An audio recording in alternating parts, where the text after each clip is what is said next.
සුබ දවසක් අපි ලොකු කාලෙකින් තමයි හම්බ වෙන්නේ. අද අපි කතා කරන්නේ මේ ඉතිහාසය කියන විෂය ඇතුලෙන් අපිට ඉගෙන ගන්න පුළුවන් අපේ රටේ තිබිච්ච අතීත සංස්කෘතිය සහ අන්‍යයන්ට ගරු කිරීම, අන්‍ය සංස්කෘතීන්ට ගරු කිරීම සහ ලංකාවේ තිබිච්ච සංහිඳියාව ගැන. දැන් අපි කවුරු හරි කෙනෙක් කිව්වොත් අපේ රටේ කලින් දමිළ ජනතාව ඉඳියේ නැහැ. අපේ රටේ කලින් මුස්ලිම් ජනතාව ඉඳියේ නැහැ කියලා ඒවට හොඳ උදාහරණ ඕන තරම් මූලාශ්‍රගත වෙලා තියෙනවා. දැන් සාමාන්‍යයෙන් අපි කතා කරොත් දැන් බෞද්ධ ආගම විතරද ලංකාවේ තිබුණේ. දැන් අපි දන්නවා මිහිඳු හාමුදුරුවෝ ලංකාවට වැඩම කරලා ඉත්තිය උත්තිය සම්බල බද්දසාල සුමන සාමණේර සහ බණ්ඩු උපාසකයන් එක්ක ඒ පොසොන් පොහොය දවසක මිහින්තලයට ඇවිල්ලා අපිට ධර්මය දේශනා කරලා නැවත ධර්ම ස්ථාපිත කරනකොට තෙවන ධර්ම සංගායනාවේ ප්‍රතිඵලයක් විදියට අපේ රටේ ජාතීන් ඉඳියේ නැද්ද? අපේ රටේ ඇදහිලි විශ්වාස තිබුණේ නැද්ද? එතකොට ඔය කතා කරන මහියංගනය නාගදීපේ කැලණියට බුදුහාමුදුරුවෝ වැඩම කරලා නැද්ද? මේ වගේ කාරණා ගොඩාක් අපිට මතු කරන්න වෙනවා. නමුත් මේ කිසිම කාරණාවක් මතු කරන්නේ නැතුව අපේ රට දැන් විජයගෙන් පැවත ආවා නම් විජය කියන්නේ කවුද? එතකොට විජය කියන්නේ ලංකාවේ සිංහල බෞද්ධයේද කියලා ගැටලුවක් අපිට එනවනේ. එතකොට විජය කියන්නේ හොරකම් කරලා තාත්තා විසින් නිරපපු විදේශිකයෙක්. එතකොට විජය විසින් අපිව මේ ලංකාව අපි කියනවානේ ජනාවාස කරා කියන කාරණාව. නමුත් විජය ලංකාවට එනකොට කුවේණිය කපු කණිමින් ඉඳියේ. එතකොට කුවේණිය පොකුණක් ළඟ කපු කටිමින් ඉඳියා. පොකුණ කියන්නේ විද්‍යාත්මක නිර්මාණයක්. පොකුණ කියන්නේ තාක්ෂණික නිර්මාණයක්. එතකොට මේ පොකුණ කියන එක නිර්මාණය කිරීම. ඊට පස්සේ කපු කැටීම කියන තාක්ෂණික ක්‍රමවේදය. මේ අඳුම හදන කපු කැටීම. ඒකට ඒක දියුණුයි. එතකොට විජය එනකොට නොදියුණු සමාජයක් ලංකාවේ තිබුණා කියන්න බෑ. විජය එනකොට දියුණු සමාජයක් ලංකාවේ තිබුණා කියන එක ස්ථිරයි. ඒකයි කතා දෙකක් නෑ. නමුත් අපි මේ කතා කරන්නේ මේ වෙද්දි බුද්ධ ආගමට එල්ල වෙමින් තිබෙන පහර ගැන. මේ බුද්ධ ආගමට වෙලා තියෙන විනාශය ගැන. බුද්ධ ධර්මයට එහා ගිහිල්ලා බුද්ධ දර්ශනයත් විනාශ කරමින් ඉන්න ඒ බුද්ධ දර්ශනය අනුගමනය කරන පිරිස පිළිබඳව තමයි අපිට කතා කරන්න තියෙන්නේ. ඇත්තටම මම දකින දේ තමයි ලංකාව බහු සංස්කෘතික රටක්, ලංකාව බහු ආගමික රටක්. එතකොට මේ බහු ආගමික රට ඇතුලේ මෙච්චර ආගම් තියෙනවා. මෙච්චර සංස්කෘති තියෙනවා. මෙච්චර ලොකු ප්‍රමාණයක සංස්කෘතීන් තියෙන, මෙච්චර ආගම් තියෙන, මෙච්චර ජාතීන් ඉන්න මේ ලංකාව කියන රට ඇතුලේ. ඇයි බුදුදහම මාතෘකාවක් බවට පත් වෙන්නේ? ඇයි බුදුදහම නියෝජනය කරන ප්‍රධාන ලේයර් එක මෙච්චර වැරදි කරන්නේ? ඇයි මිනිස්සුන්ට මේ බුදුදහම එපා වෙන විදිහට හැසිරෙන්නේ කියලා ගැටලුවක් තියෙනවා. ඒතර මේ හැම දෙයක් ඉස්සරහම තියෙන්නේ ජාතිකත්වයේ කියන එක. ජාතිකත්වයේ සහ ආගමිකත්වයේ. එතකොට ලංකාව ඇතුලේ හෙන්රි ස්ටීල් ඕල්කට් තුමා කියන්නේ ලංකාවේ බෞද්ධ ආගම වෙනුවෙන් විශාල කැපකිරීමක් කරපු කෙනෙක්. ඒතර ඕල්කට් තුමා ලංකාවේ බෞද්ධද?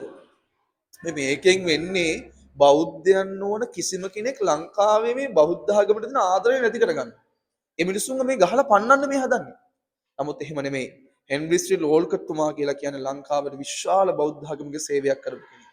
පොන්නම්බලම් රාමනාදන් මහත්තයා. පොන්නම්බලම් රාමනාදන් මහත්තයා ගත්තොත් ලංකාවේ සිංහල මුස්ලිම් කෝලාහලයේ වෙච්ච වෙලාවේදී මේ ලංකාවේ බෞද්ධයන් වෙනුවෙන් තනියෙන් පෙනී හිටපු මිනිස්සයා පොන්නම්බලම් රාමනාදන්. දමිළ මිනිස්සෙක්. එතකොට ආගමක් තිබුණේ නැහැ බුද්ධ දර්ශනය ඇතුලේ. ආගමක් නැහැ. නමුත් දැන් ආගමකට මේක කැටි කරන්න හදනවා. ඒකයි මෙතන තියෙන ගැටලුව. ඊළඟ කාරණාව. ඉස්සෙල්ලා අතීතය තුල රාජ්‍ය සභාවේ තනතුරක් තිබෙනවා දමෙඩ කියලා. දමෙඩ.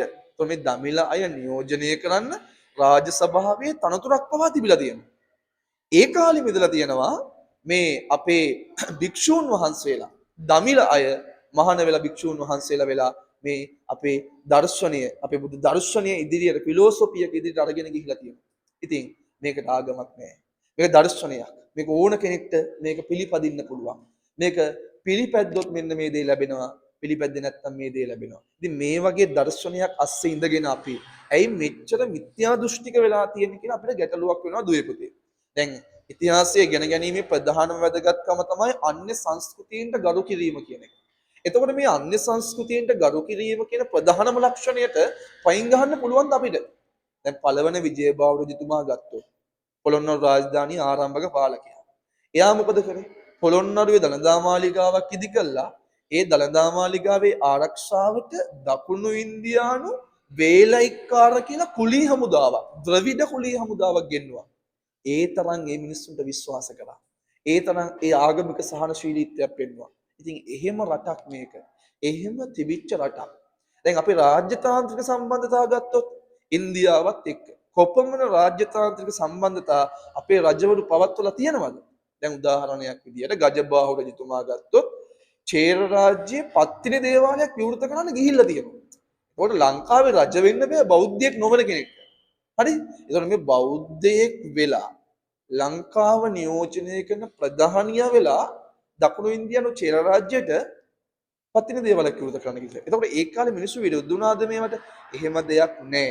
මේ දර්ශනීය ඇතුලේ සියලු සත්වයෝ කියලා බුදුහාමුදුරුවෝ මේක පෙන්වා දීලා තියෙනවා. සියලු සත්වයෝ නිදුක් වෙත්වා. සියලු සත්වයෝ තමයි නිරෝගී වෙන්න ඕනේ. සියලු සත්වයෝ තමයි දුකින් මිදින්න ඕනේ. සියලු සත්වයෝ තමයි මේ සංසාර ගමන කෙටි කරන්නේ. එහෙම නැතුව බෞද්ධයන් විතරක් නෑ. හින්දු අය විතරක් නෑ. ඉස්ලාමීය අය විතරක් එහෙම නෑ. ක්‍රිස්තියානි අය විතරක් එහෙම නෙමෙයි. මේක හුදු සමස්ත ජනතාව. සමස්ත මනුෂ්‍ය වර්ගයා අංක 1ට මනුෂ්‍ය වර්ගයා කියන එක. මේ මනුෂ්‍ය වර්ගයාගේ සුභසිද්ධිය වෙනුවෙන් තියෙන දර්ශනයක් තමයි බුද්ධ ආගම කියන්නේ. ඒක නිසා මේ බුද්ධ ආගමට මේ පහර ගහන එක, මේ බුද්ධ ආගම විනාශ මුඛයට යන්නේක නවත්ත ගන්න පුළුවන් ඇත්ත බෞද්ධයන්ට විතරයි. මතක තියාගන්න මේ ලංකාවේ මේ අපිට පේන්න තියෙන මේ අයිසිල් තට්ටුවේ ඉන්න මේ බුද්ධ ආගම කෙලෙසන සමහර පිරිස් අපි ඒක නියෝජනයම කරන පිරිස් කියලා ගත්තොත් ඒ පිරිස් ඊටාම සුළු ප්‍රමාණයක් අපිට ඒගොල්ලෝ පේනම තමයි. නමුත් නොපෙනෙන මේ ධර්මය ආරක්ෂා කරන මේ දර්ශනයේ අභිවෘද්ධිය වෙනුවෙන් කටයුතු කරන භික්ෂුන් වහන්සේලා ඕනතරම් ලංකාව ඇතුළේ ඉන්නවා. දැන්ටත් ඉන්නවා. දැනටත් ඉන්නවා. නමුත් අපිට යාළුවෝ පේන්නේ.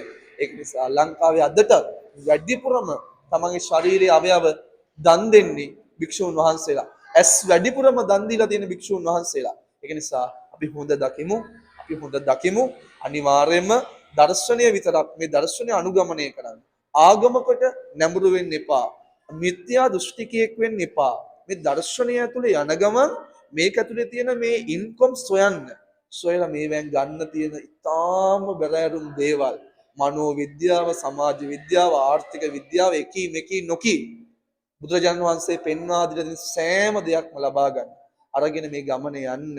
ඒක බෞද්ධයන්ට විතරක් උරුම දෙයක් නෙමෙයි. කවුරු හරි කියනවා නම් බුද්ධ ධර්මයන්ති බෞද්ධයන්ට විතරයි කියලා බොරුවක්. එහෙම එකක් නෑ. අතීතයේ පෙන්වලා දීලා තියෙන එහෙම නෙමෙයි කියලා. නිසා බෞද්ධ දමිලා ඉඳලා තියෙනවා.